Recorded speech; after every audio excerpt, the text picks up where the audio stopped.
بسم اللہ الرحمن الرحیم۔ قبر اور حشر کے سوالات۔ قبر کے 3 سوالات۔ نمبر 1، تمہارا رب کون ہے؟ نمبر 2، تمہارا دین کیا ہے؟ نمبر 3، تمہارا نبی کون ہے؟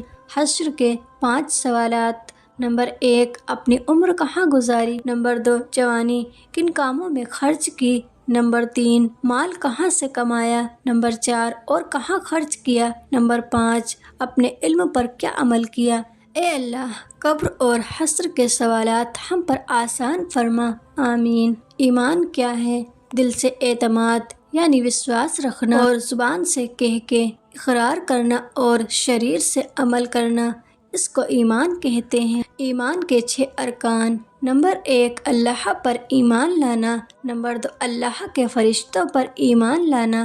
نمبر 3، اللہ کی اتاری ہوئی کتابوں پر ایمان لانا۔ نمبر 4، اللہ کے بھیجے ہوئے نبیوں پر ایمان لانا۔ نمبر 5، آخری دن یعنی آخرت پر ایمان لانا۔ نمبر 6، تقدیر یعنی اچھی بری تقدیر پر ایمان لانا۔ خواہش اور دعویٰ کرنے کا نام ایمان نہیں ہے، بلکہ ایمان وہ ہے جو دل میں پایا جائے اور عمل کر کے اس کو سچ کر کے دکھایا جائے۔ ایک صحابی نے حضرت محمد صلی اللہ علیہ وسلم سے پوچھا، یا رسول اللہ صلی اللہ علیہ وسلم، آپ کو دیکھا، ہم نے آپ سے بات کی، آپ کے ساتھ کھانا کھایا، کہ ہم سے بھی زیادہ کوئی اور خوش نصیب اس دنیا میں ہے؟ آپ صلی اللہ علیہ وسلم نے ارشاد فرمایا کہ تم نے مجھے دیکھا، مجھے سنا اور ایمان لائے، آگے آنے والی امت مجھے دیکھے اور سنے بغیر ایمان لائے کہ وہ تم سے بھی زیادہ خوش نصیب ہوں گے۔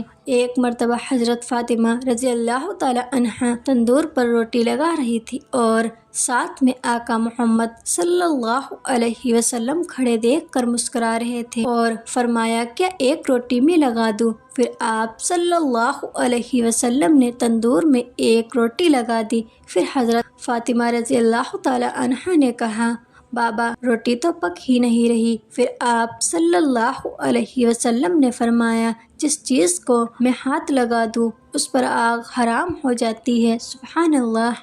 اللہ تعالیٰ نے آیت الکرسی میں فرمایا، میں واحد معبود ہوں جس کے سوا کوئی دوسرا عبادت کے لائق نہیں، مجھے نہ نیند آتی ہے نہ اونگ، زمین و آسمان میں جو کچھ بھی ہے وہ میرا ہی ہے۔ کون ہے جو مجھ سے بنا اجازت کسی کی سفارش کرے؟ میں اگلے پچھلے تمام حالات کو جانتا ہوں۔ کوئی شخص علم کی اتنی ہی جانکاری لے سکتا ہے جتنا میں چاہوں۔ میرا اقتدار تمام آسمانوں اور زمین پر قائم ہے اور نہ میں ان کی نگرانی کرتے ہوئے تھکتا ہوں، کیونکہ میں ہی سب سے بلند اور عظیم ہوں۔ اسلام میں ماں کا مرتبہ۔ حضرت ابو ہریرہ رضی اللہ تعالی عنہ کہتے ہیں کہ ایک آدمی نبی صلی اللہ علیہ وسلم کے پاس آیا اور پوچھا کہ میرے برتاؤ کا سب سے ادھک حقدار کون ہے؟ آپ صلی اللہ علیہ وسلم نے فرمایا، تیری ماں۔ اس نے پھر پوچھا، اس کے بعد؟ آپ صلی اللہ علیہ وسلم نے فرمایا، تیری ماں۔ اس نے پھر پوچھا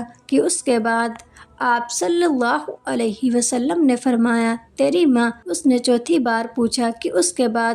تو آپ صلی اللہ علیہ وسلم نے فرمایا، تیرا باپ۔ محمد صلی اللہ علیہ وسلم۔ نعمت خاتم النبیین۔ کرسی خدا کی ہے لیکن عزت مصطفیٰ کی ہے، فرشتے خدا کے ہیں لیکن خادمہ مصطفیٰ کے ہیں، قلم خدا کا ہے لیکن تحریر مصطفیٰ کی ہے، عرش خدا کا ہے لیکن اس پر قدم مصطفیٰ کے ہیں، کوثر خدا کی ہے لیکن وراثت مصطفیٰ کی ہے، جنت خدا کی ہے لیکن ملکیت مصطفیٰ کی ہے، مخلوق خدا کی ہے لیکن امت مصطفیٰ کی ہے، سارے انبیاء خدا کے ہیں لیکن مقتدی مصطفیٰ کے ہیں، آسمان تو خدا کا ہے لیکن اس پر چرچے مصطفیٰ کے ہیں، بخشش خدا کی ہے لیکن شفاعت مصطفیٰ کی ہے، کائنات خدا کی ہے لیکن صدقہ مصطفیٰ کا ہے، کرم خدا کا ہے تو رحمت مصطفیٰ کی ہے، بیان خدا کا ہے لیکن زبان مصطفیٰ کی ہے، نعمتیں خدا کی ہے لیکن تقسیم مصطفیٰ کی ہے۔